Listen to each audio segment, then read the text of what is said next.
Assalamualaikum warahmatullahi wabarakatuh.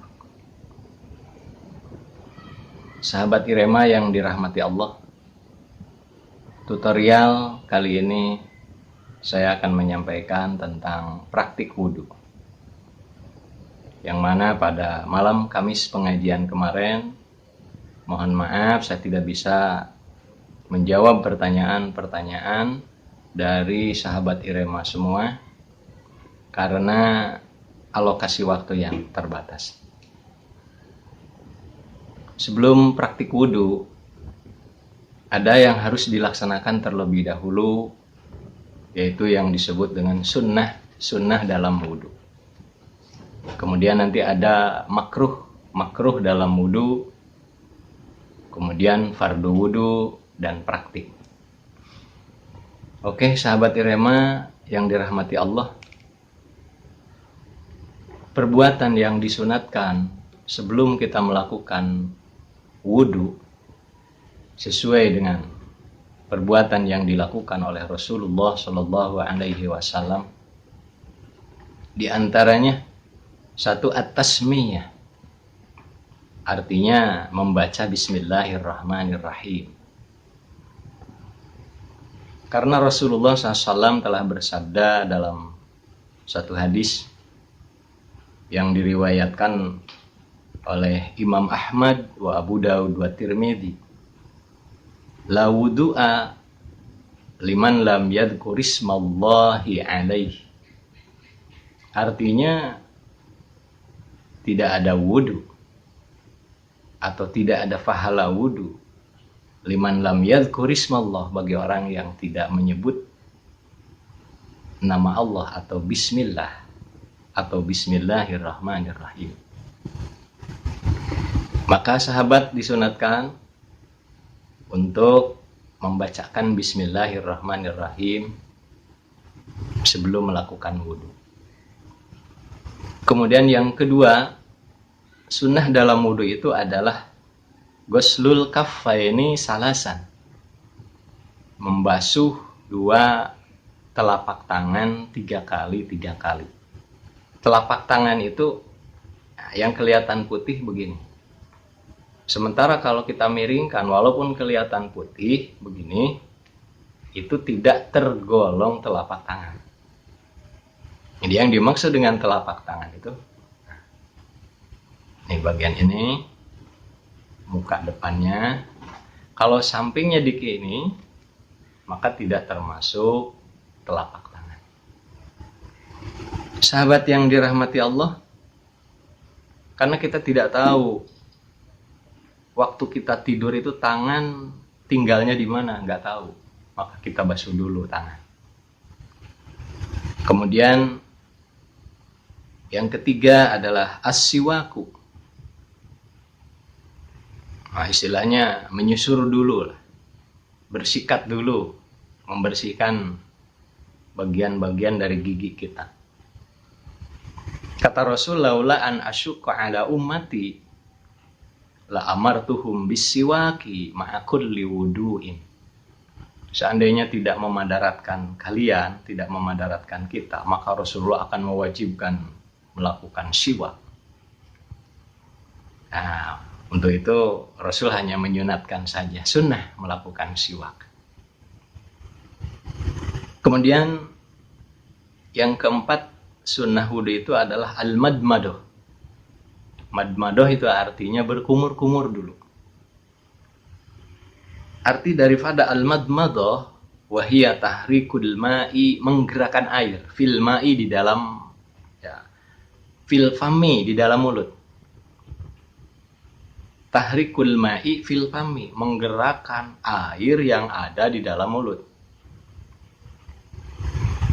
Min syidkin ila syidkin ahar, dari sisi bagian kanan, ya, kalau dari sini sampai sisi bagian kiri, ila syidkin akhar. Summa tarhuhu, kemudian membuangnya. Kita berkumur-kumur, kiri kanan, atas bawah, lalu tarhuhu, membuangnya. Kenapa demikian? Liqaulihi Rasulullah Shallallahu Alaihi Wasallam, Idza tawadda'ta famadzmid. Apabila kalian ingin melakukan wudu, maka berkumur-kumur. Sahabat Irema yang dirahmati Allah, sunnah wudu yang kelima adalah al-istinsyaq.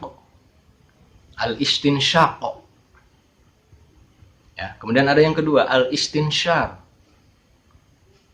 Ada istinsyaq, ada istinsar. Beda pengucapannya. Al-istinsyaq. Dan yang kedua adalah istinsar. Istinsyaq itu artinya jadbul ma'i bil anfi.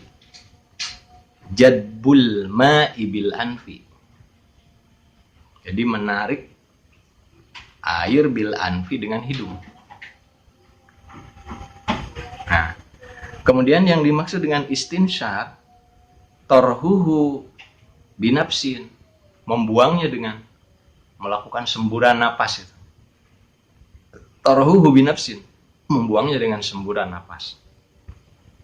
Jadi jadmul ma'i bil anfi, narik air, kemudian torhuhu binafsin, dikeluarkan melalui semburan napas hidung.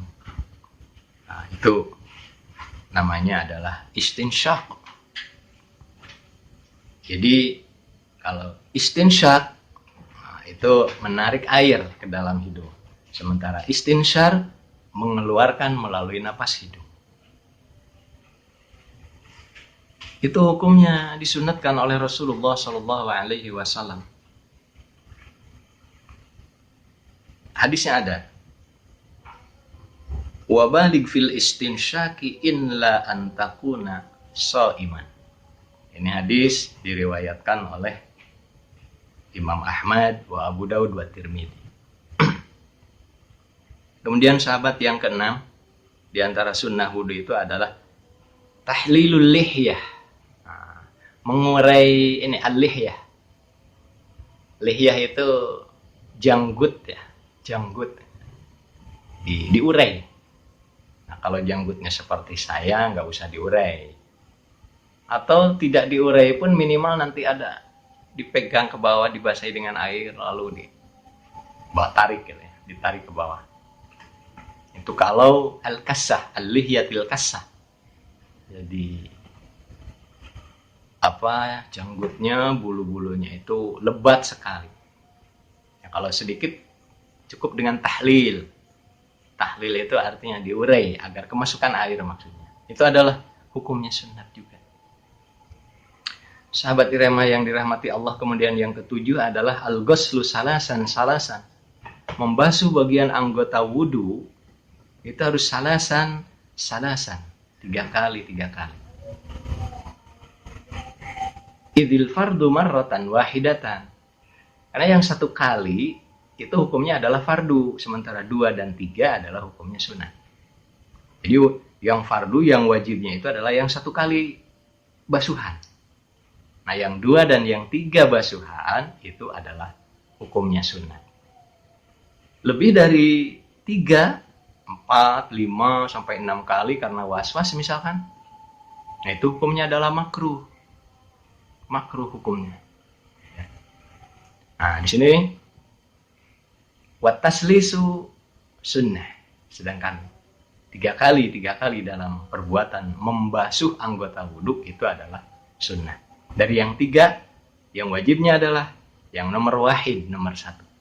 Jadi 1 kali adalah wajib, 2 dan 3 hukumnya adalah sunat sebagai penyempurna. Sahabat Irema yang dirahmati Allah, sunnat wudu yang ke-8 adalah mashul udhunain zahiran wa batinan li fi'li Rasulillah sallallahu alaihi wasallam. Artinya membasuh telinga atau mengusap telinga. Zahiran wa batinan. Zahiran itu bagian luarnya ini. Nah, ini bagian luar. Wa batinan dan bagian dalam. Wa batinan dan bagian dalam. Nah, kita dahulukan prakteknya. Celupin ke air, masukkan telunjuknya ke dalam telinga kita sampai tidak terdengar apa-apa. Lalu si ibu jarinya disimpan di bagian gajih telinga. Nah, ini. Ketika kita tidak mendengar apa-apa, kecuali gemuruh suara air besar lah gitu ya, gemuruh suara air besar. Lalu naikkan telunjuknya ke tingkat 2. Udah naik ini di tingkat 2.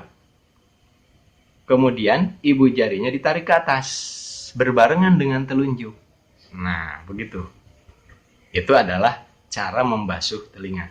Mohon maaf, membasuh telinga didahulukan karena membasuh telinga tidak terkategorikan furudul wudu.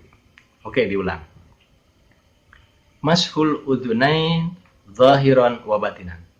Celupkan ke air atau di atas keran, lalu begini. Masukkan telunjuk ke dalam lubang telinga sehingga tidak mendengar apa-apa. Ibu jarinya disimpan di bawah. Ini anting-anting ya, kalau di perempuan suka dipakai anting. Lalu naikkan telunjuk ke level yang kedua. Nah, kemudian tarik ibu jari berbarengan dengan telunjuk. Begitu. Ulangi, diairi, dimasukkan dulu, lalu simpan ibu jari, naikkan, tarik ke atas. Begitu, selesai. Kemudian yang ke-9, tahlilul asabi'i fil yadain wa rijlain. Nah, ini artinya merenggang-renggangkan tangan-tangan dan kedua kaki ya, kedua kaki sebelum melaksanakan wudhu. Dan yang ke-10 adalah at-tayamun. Artinya selalu mendahulukan bagian-bagian yang kanan. Ini disukai dan disunnahkan oleh Rasulullah Shallallahu Alaihi Wasallam. Melakukan wudhu itu selalu menggunakan bagian-bagian yang kanan. Itu adalah sunnah wudhu. Kemudian yang kedua, makruh dalam wudhu atau makruhatul wudhu. Apa-apa yang dimakruhkan dalam wudhu. 1. At-tawaddu'u fil makanin najisi. Ya, berwudhu di tempat najis itu nggak boleh. Yang ditakutkan ada tatoyir yang terbang, percikan-percikan air kencing lain misalkan kena ke kita. Ya, jadi kalau bisa ada keran wudhu khusus, ada WC kencing dan buang air besar khusus, itu yang bagus. Seperti di masjid-masjid kita yang lagi update sekarang. Bagus itu.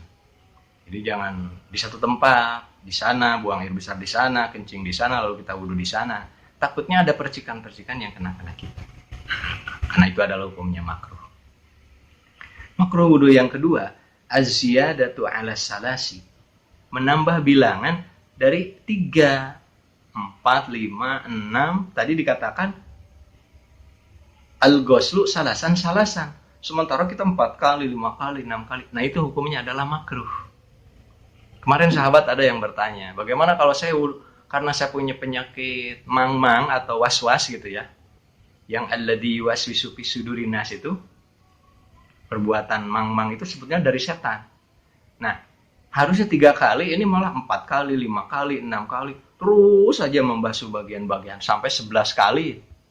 Nah, itu adalah hukumnya makruh. Sahabat harus bisa menjaga etika-etika itu dalam berwudu. Kemudian yang ketiga adalah al-israfu fil ma'i, jaga jangan sampai kelebihan air. Nah, seperti tadi, emang sih akibat was-was itu akan menimbulkan banyak air yang terbuang. Nah, sahabat yang dirahmati Allah, itu saja dulu tentang makruh-makruh dalam wudhu. Ini sangat singkat karena sesuai dengan pertanyaan yang dilontarkan oleh para sahabat Irema pada malam Kamis kemarin.